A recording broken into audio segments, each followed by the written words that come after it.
Hi friends, ఈరోజు మనము కమ్మగా నోరూరించే దొండకాయ మసాలా కర్రీ హోటల్ స్టైల్లా ఇంట్లో సులభంగా చేసే ఒక సింపుల్ మెథడ్లో చూద్దాం. ఈ కర్రీ చపాతీలేకైనా రైస్లేకైనా చాలా టేస్ట్గా ఉంటుందండి. తొందరగా కూడా అయిపోతుంది. ముందుగా మనము దొండకాయలను కడిగి శుభ్రపరచుకొని ఇలా తీసుకున్న దొండకాయలను ఎలా కట్ చేయాలి అంటే, మనం గుత్తి వంకాయ కోసం వంకాయలను ఎలా అయితే కట్ చేస్తామో అలాగే ఇలా 4 వైపులా కట్ చేయాలి. మనము ఇలా అయినా కట్ చేయొచ్చు, లేదా ఒకవైపు 3/4 కట్ చేయాలి, వెనుక వైపు కూడా 3/4 కట్ చేయాలి. ఇలా అయినా కట్ చేయొచ్చు, మనకి ఎలా ఈజీ అయితే అలా కట్ చేసుకోవచ్చు. నేనైతే ఇలా 4 వైపులా కట్ చేస్తున్నాను అన్నీ. ఇలా మనకి నచ్చిన పద్ధతిలో అన్నీ కట్ చేసి పెట్టుకోవాలి. అలాగే ఒక ఆనియన్ మీడియం సైజ్ తీసుకోవాలి, 4 మిర్చి తీసుకోవాలి. వాటిని ఇలా స్లైసెస్ లాగా కట్ చేసుకోవాలి. సో ఇలా అన్నీ కట్ చేసి పెట్టుకున్న తర్వాత స్టవ్ ఆన్ చేసి ప్యాన్ పెట్టుకొని వాటిలో 2 టేబుల్ స్పూను వేరుశనగ గుళ్ళు వేయాలి.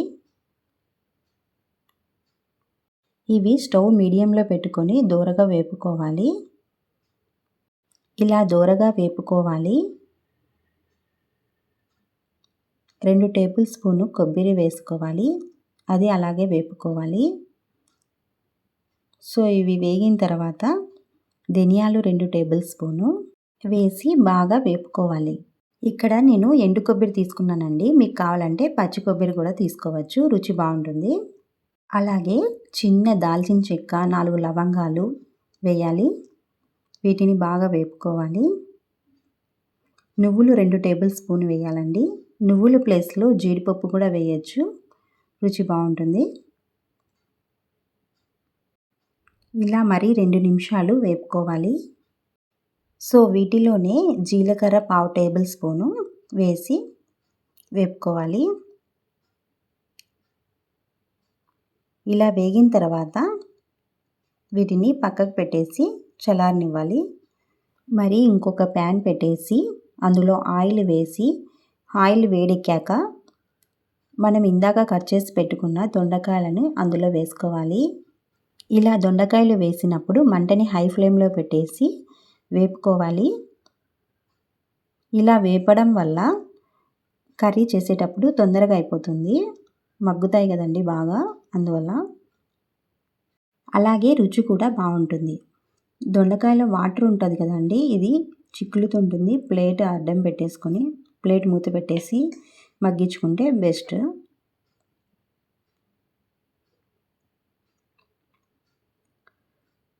ఇప్పుడు ఇవి బాగా వేగిపోయినాయి. సో వీటిని వేరే ప్లేట్లో తీసేసుకొని అదే కడాయిలో పోపు పెట్టుకుందాం మనము. ఇందులో పోపు దినుసులు వేసి మనం ఇందాక కట్ చేసుకున్న ఆనియన్స్, పచ్చిమిర్చి వేయాలి. కావాలంటే ఇంకొక 2 టేబుల్ స్పూన్ ఆయిల్ వేసుకోవచ్చు అవసరం అనుకుంటే, లేదంటే అదే ఆయిల్లోనే సరిపోతుంది. ఇందులోకి మనము ఇందాక రెడీ చేసి పెట్టుకున్న మసాలా వేసుకుందాము.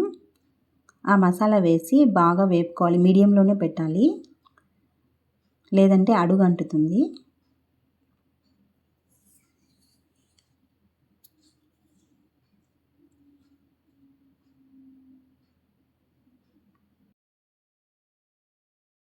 ఇప్పుడు ఇందులోకి పసుపు కొంచెం, కారం 2 టేబుల్ స్పూను వేసుకొని బాగా కలుపుకోవాలి. సో ఇదంతా 1 నిమిషం పాటు బాగా కలపాలి. మీడియంలోనే పెట్టుకోవాలండి, లేదంటే అడుగంటుతుంది. మూత పెట్టేసుకొని మగ్గనిద్దాము కొద్దిసేపు. మధ్య మధ్యలో ప్లేట్ తీసి చూస్తూ ఉండాలండి, కలుపుతూ ఉండాలి, అది లేదంటే అడుగంటిపోతుంది.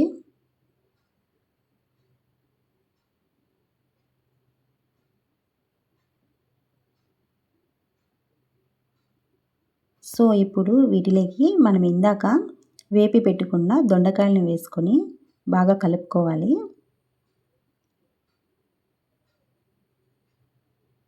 మసాలా బాగా దానికి పట్టాలి.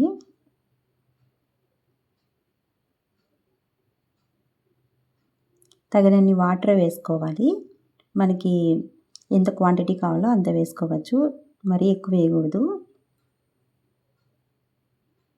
కొంచెం గ్రేవీ చిక్కగా ఉంటేనే బాగుంటుంది.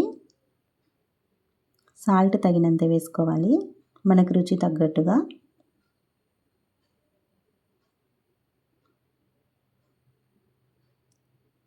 ఆల్రెడీ మనము దొండకాయలను వేపుకున్నాం కాబట్టి ఆయిల్లో తొందరగానే అయిపోతుందండి కర్రీ. మూత పెట్టేసి ఉడకనిద్దాము. చూడండి బాగా ఉడుకుతుంది. ఇప్పుడు ఇందులోకి ఒక మీడియం సైజు టమోటా తీసుకొని వాటిని చిన్న చిన్న ముక్కలుగా కట్ చేసి ఇందులో వేద్దాము. ఇది ఒక 2-3 నిమిషాలు బాగా మగ్గనిచ్చాలి. రెడీ అయిపోయిందండి, ఆల్మోస్ట్ రెడీ అయిపోయింది. ఇంకా లాస్ట్లో కొంచెం కొత్తిమీర వేసేసుకొని స్టవ్ ఆపేయడమే.